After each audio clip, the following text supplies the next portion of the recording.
Lord. கர்த்தருடைய பரிசுத்த நாமத்துக்கு ஸ்தோத்திரம் உண்டாவதாக. இன்றைய தேவ வாக்கு சங்கீதம் 134:3. வானத்தையும் பூமியும் உண்டாக்கின கர்த்தர் சீயோனில் உன்னை ஆசீர்வதிப்பாராக. ஆம் தேவ ஜனங்களே, நம் கர்த்தராகிய இயேசு கிறிஸ்து எங்கும் வியாபித்து இருக்கிற தேவனாய், எங்கும் சர்வத்தையும் ஆளுகிற தேவனாய் இருந்து அவர் வானத்தையும் பூமியும் உண்டாக்கின தேவர் நம்மை சீயோனிலிருந்து நம்மை ஆசீர்வதிப்பாராக. ஹல்லேலூயா. தேவ ஜனங்களே, கர்த்தருடைய நாமத்துல நாம் அவர் ஆசீர்வதிக்கப்பட்டவராய், ஆசீர்வாதம் கொடுக்கிற தேவனாய் நம்மோடு கூட வாழ்ந்து கொண்டிருக்கிறார்.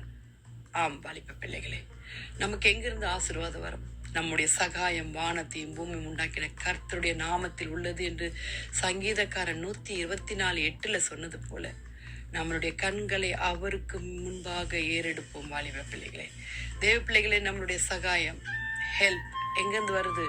வானத்தையும் பூமியும் படைத்த தேவனிடத்துல நமக்கு வருகிறது. ஹல்லேலூயா. சங்கீதம் 135:21 என்ன சொல்லியிருக்கிறது தெரியுமா? எருசலேமில் வாசம் பண்ணுகிற கர்த்தருக்கு சீயோனிலிருந்து ஸ்தோத்திரம் உண்டாவதாக. ஹல்லேலூயா.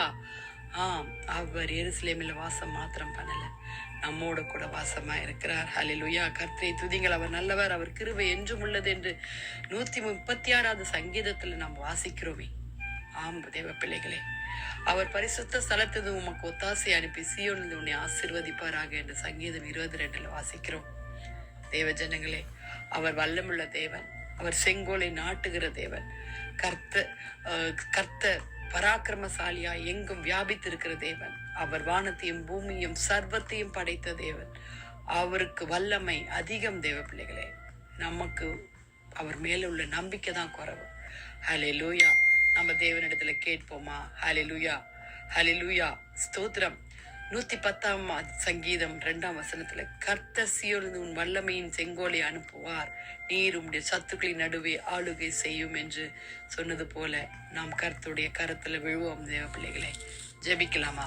துதிகளின் மத்தியில் வாசமாய் இருக்கிற எங்கள் பரலோக தேவனே, அப்பா, வானத்தையும் பூமியும் படைத்த தேவன், சிங்காசனத்துல வீற்றிருக்கிற தேவன், சீயோனிலிருந்து எங்களை ஆசீர்வதிக்கிற தேவனா இருக்கிறீர். அதற்காக ஸ்தோத்திரம் அப்பா.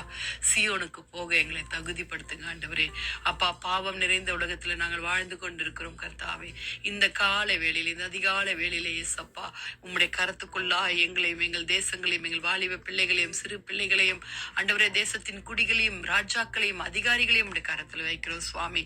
எருசலேமில் வாசம் பண்ணுகிற கர்த்தருக்கு சீயோனிலிருந்து ஸ்தோத்திரம் உண்டாவதாக. அல்லேலூயா என்று சங்கீதம் 135 நாங்கள் வாசிக்கிறோமே அப்பா. ஆமா ஆண்டவரே, அப்பா ஸ்தோத்திரம். 21 வாசிக்கிறது போலப்பா.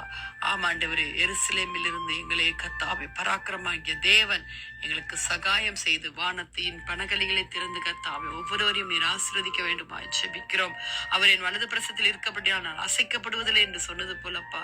ஆமா ஆண்டவரே, நாங்கள் அப்பா சீயோனுக்குரியவர்களாய், அசைக்கப்படாதவர்களாய், நிலையான ராஜ்யத்தை கட்டும் பணியில என் கர்த்தருடைய நாமத்தை ஆண்டவரே எங்கும் சென்று சொல்லத்தக்கதா எங்களையும் எங்கள் குடும்பங்களையும் நீர் ஆசீர்வதிக்க வேண்டுமா ஜெபிக்கிறோம்.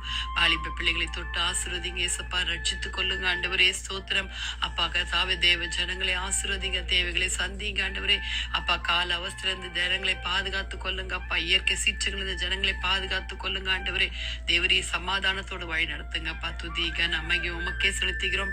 மீட்பர் இயேசுவின் மூலம் ஜெபம் கேளும் பிதாவே. ஆமென், ஆமென். Wish you a happy blessed Friday and God bless you.